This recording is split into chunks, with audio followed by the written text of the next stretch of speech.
pagkatapos kong mag-worship sa Panginoon, ibinalik niya ako ulit dito sa harapan ng pulpito upang makapagbigay ng word of encouragement. Bago po ako mag-umpisa, tayo po'y pumikit at manalangin. Panginoon, marami pong salamat sa oras na ito.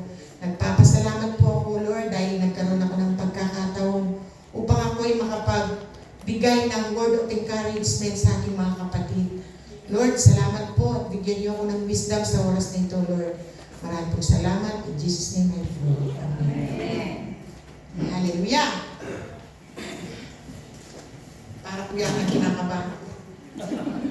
Sanay po akong kumanta dito, pero iba po yung word of encouragement.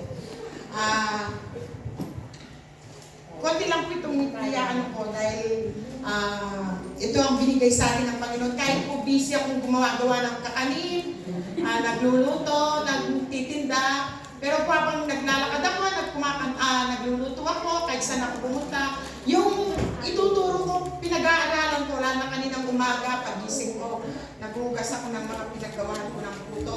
Pero itong words na ito, ang pinag-aaralan ko, kasi sabi ko, Lord, kaya naman sa'yo, Lord, kung, oo nga, nakakapagpawit ako, pero hindi ako makakapag-word of encouragement.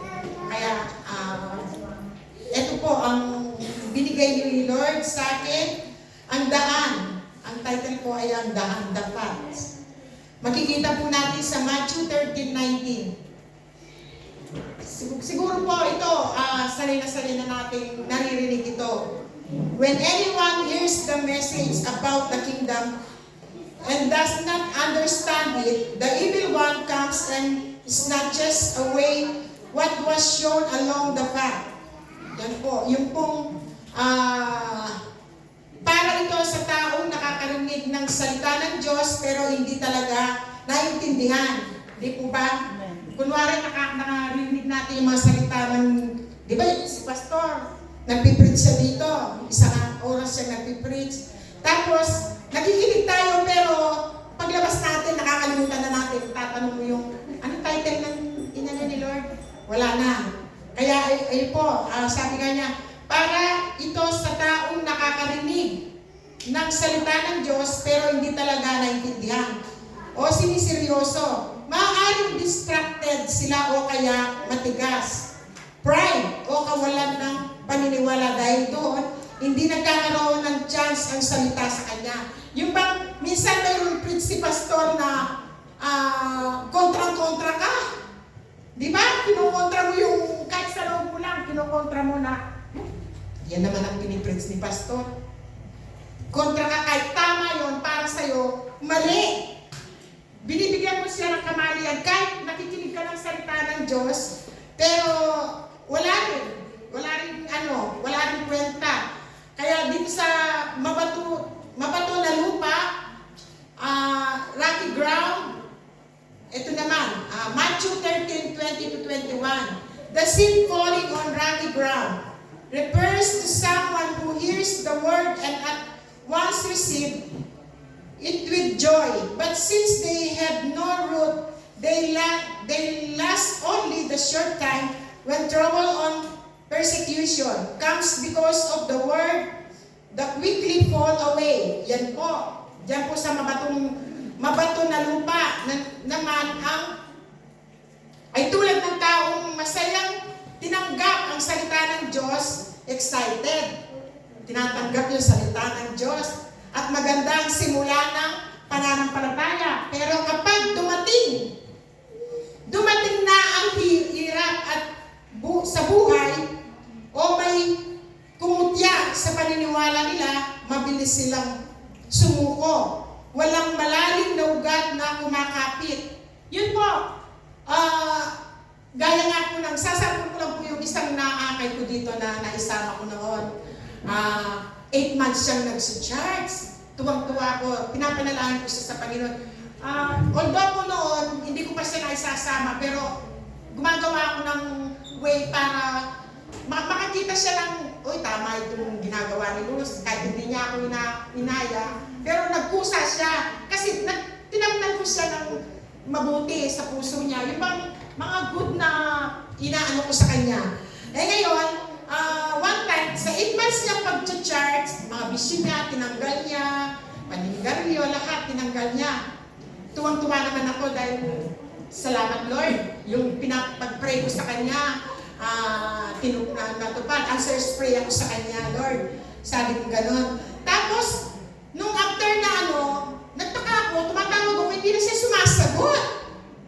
Ngayon, 1 week na nagdaan, hindi kami nagkita. Kahit anong tawag ko, hindi na siya sumasagot. The other Saturday, minessage ko siya. Nakita kami. Sabi niya, may nagsabi daw sa kanya na, "Hoy, sorry for this word," sabi niya. "Sunod ka ng sunod kay Luz, parang ang asong ulol. Nasunod ng sunod kay Luz." Sabi niya po, yung sumusunod ako kay Luz, pero maganda naman yung pinupuntaan namin. Pero although sinabi niya yun, sumunod doon sa mga nagsabi sa kanya yun ang sinunod niya. Kumbaga, natalo siya sa away. Hindi niya parang hindi malalim ang niya. Kaya itong, sabi niya, dumating na sabi niya, mabilis silang sumuko, walang malalim na ugat na kumakapit. Hindi siya malalim. Hindi malalim ang kanyang word na naririnig ka, na mga words na naririnig niya kay pastor pag nag-encourage nag-preach siya dito, parang wala lang sa kanya. Oo, noon, sabi niya, ganda-ganda lang preach ng pastor, ganito-ganito. Pero, nangyari, biglang nawala. Yun lang. Tapos sabi niya, pabayaan mo na ako, sabi niya, kung saan ako maligaya, doon ako, sabi niya. Pinabayaan ko na lang kasi hindi ko siya mapipilit, matanda na siya. Pero ganyan pa man, hindi ko siya iniwasan. Parang nagpapakita pa rin ako ng kabutihan sa kanya para ma-realize niya, ganyan man, uminto siya sa pag-charge o pagsama sa akin. Pero hindi ako umintong gumawa ng kabutihan sa kanya. Yan po. Ito naman po, sa gitna ng tinik. Sa Matthew 13:22. The seed falling among the thorn refers to someone who hears the word, but the worries of this life and the deceitfulness of wealth choke the word, making it unfruitful. Sabi niya, ito ay tulad ng taong nakarinig ng salita ng Diyos at kahit papano ay lumayo, pero kalaunan, natabunan ng mga alalahanin sa buhay, paghahabol ng pera o kagustuhan sa mga bagay. Unti-unti nasasakop ng mga ito ang puso nila hanggang sa wala ng lugar para sa Diyos. Kami po, sasampol ko si Ate Rina. Kami po dalawa ni Ate Rina, nagbebenta po kami ng kakanin. Although po maraming nagsasabi sa akin na, ay, nagbebenta ka pa ng kakanin, ani mo pa yung pera, mayaman ka na, maganda, surpesyo.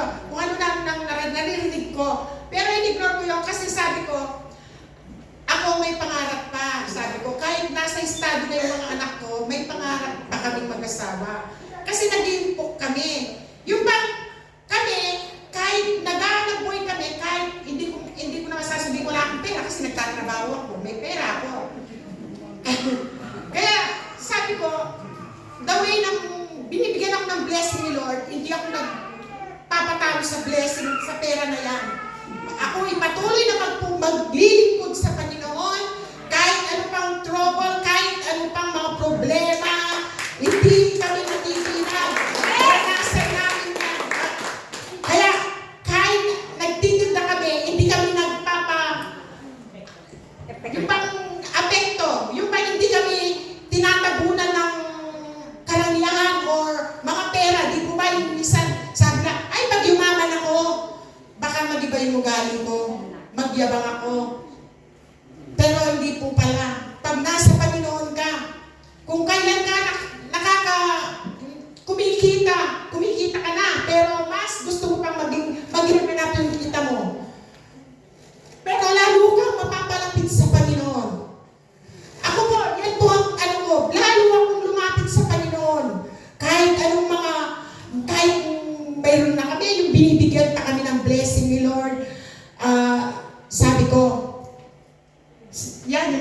nakatira sa akin, sabi ko sa kanya, ang lakas natin kay Lord, malakas. Kasi po, isa po yung isisingit ko yung, kaya sinabi ko malakas kay Lord. Dahil nung New Year po, nag-pray ako, Lord, lahat po ng nakatira sa aming apartment, sa bahay na ito, magkakapapel, hindi matatapos ang taon na ito, magkakapapel po sila. Ngayon po pala, itong isang borders, nag-iisip, pambira na si Tita Luz. Ilang buwan pa lang kami dito. Paano kami magkakapapel? Sabi niya, hindi daw matatapos ang taon na ito, magkakapapel daw kami lahat. Pero God is good. Answers pray. Kasi po, ayan po, nag-asikaso na sila ng papel dahil nag-amnesty.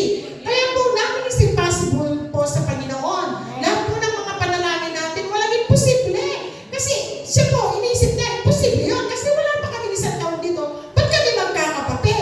Kaya po, nung tinawagan niya ako, umiyak, sabi niya, Tita, yung prayer mo, sabi niya, nagkatotoo, ganyan. Siyempre, hindi nga naman maiisip na magkakaganon. Yun nga po.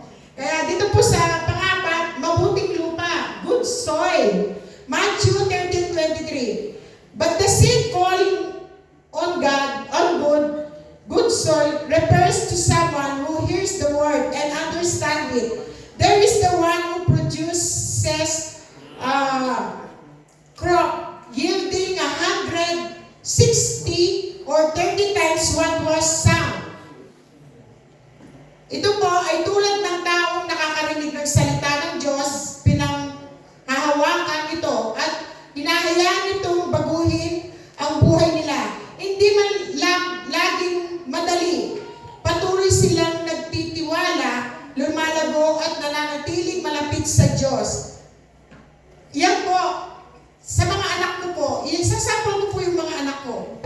Katulad, nung pong maliliit yan, nag-charge kami, gusto-gusto ko umupo sa harapan. Itatalatag ko yan, nakaupo po sila. Tapos nasa ulian ako. Nakikinig po pala sila ng word of God. Kahit maliliit pa po sila. Nasasabi ko pong nasa matabang lupa po yung words na pumasok sa kanila. Kasi po, ngayon, nakikita ko, sabi ko, tingnan mo, no, sabi ko, nung maliliit kayo, nakikinig kayo ng ngayon pala, sabi ko, oo, mama, sabi niya, nakatanim lahat dyan sa isipan ko, sa puso ko, sabi niya, ngayon, ginagamit ko na sa anak ko, sabi ng anak ko. Parang na-amaze ako sa ginawa ng Panginoon sa buhay ni Pao. Isasapon ko po si Pao. Si Pao po, dating nasa Niagara Falls, pinadala ni Lord sa Newfoundland, sa island po yun. Yung snow po doon, lampas tao po. Pero pumunta po sila doon. Sabi ko, may plano si Lord sa'yo, kaya dinala ka doon. Isipin niyo po, 8 days silang bumiyahe. Hindi sila nag-aeroplano. Nakipaglaban sila sa snowstorm. Kasama ang anak nila. Isipin niyo po yun, bawat biyahe po, bawat stopover nila, tumatawag sila sa akin, pinagpipray ko sila. 8 days, isipin niyo po yun. Parang kung may pumipigil sa kanilang makarating sila doon dahil po, bawat lugar na daanan nila, may snowstorm. Parang bagyo na snow talagang naaanuhan nila. Pero God is good. After 8 days po, nakarating po sila sa Newfoundland. Pagdating po nila doon, walang church. Walang church doon. Ang mga tao daw po doon, parang mga satanista. Parang po, walang God, iba daw po ang pakiramdam niya. Nagbasid-basid muna, naglipot-lipot kung ano yung sitwasyon doon. Si Pao po, natamnan na siya ng Word of God. Marami na po siya. Parang inipon niya po yung mga kaalaman din na binigay ni Lord sa kanya. Kaya po ngayon si Pao na binabiblista, parang po, hindi po siya pastor eh.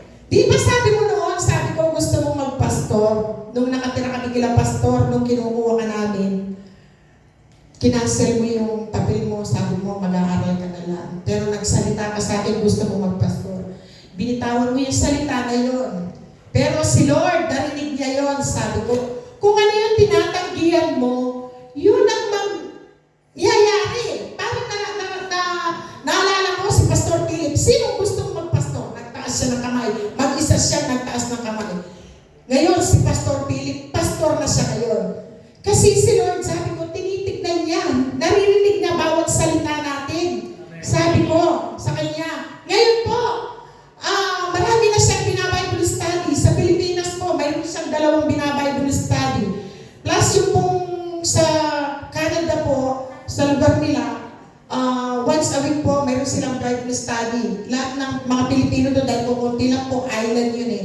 Kaya yun po, yung anak niya, less cellphone, walang iPad, puro po ang pinapanood ng anak niya, yung mga Bible, yung worship. Magugulat ka po yung anak niya. Minsan, pumasok daw sa kwarto yung anak ko, naiwan yung anak niya nung pagbalik niya. Nanonood ng mga praise and worship. Nag-worship, 1 years old.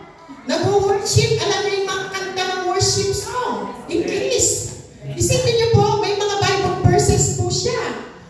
Kaya, nakaka-amaze ako na, sabi ko, God is good, sabi ko. Dinala ka niya dyan. Si Lord ay may pakala. Kaya nakarating ka dyan. Maganda yung matabang lupa ang naging binhi na ano sa'yo, sabi ko. Kaya ngayon, lumago ka. Sabi ko, kulang na lang talaga maging pastor ka. Pero sabi ko, kung sinabi mo yun, sabi ko, mangyayari yun. Kahit anong tanggi mo. Sabi ko, Mama, yung maging pastor, pero si Lord, gumagawa, kumikilos. At eto pa po, palagi siyang nakakapanaginip ng demonyo. Parang kung sinasakal daw po siya, parang yung demonyo, Alimbawa po, may Bible study sila gabi.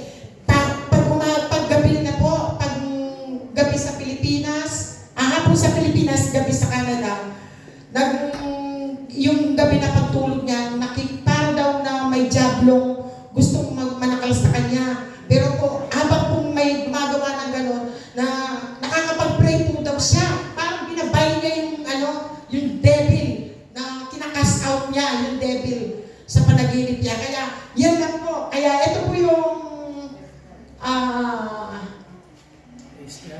parang conclusion. Paano tayo magiging mabuting lupa? Narito ang 3 bagay na maaari nating gawin. Kahit mahirap ang buhay, manatiling nakaugat sa salita ng Diyos. Basahin ito, pag-isipan, at ayaang magsalita ito sa buhay mo. Kahit hindi madali. Magpatuloy kahit may pagsubok.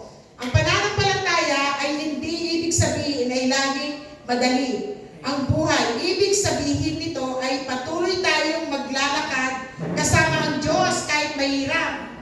Bitawan ang mga bagay na sumasakal sa pananampalataya mo. Kung may bagay na unti-unting naglalayo sa iyo sa Diyos, tulad ng stress, comparison o kasakiman, humingi ng tulong sa Kanya para pakawalan ito. Amen. Gusto ko lang pong i-share sa inyo itong isang picture ng mga binabible study ni Pao.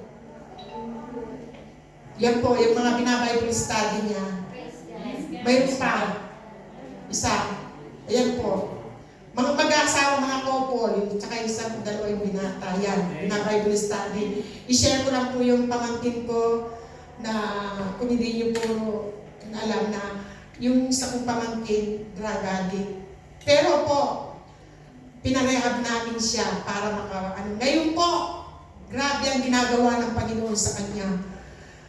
Nakakapag-share na rin po siya ng Bible na Word of God. Yan po. May isa pa, yung isa ako pa yan. Hello, everyone.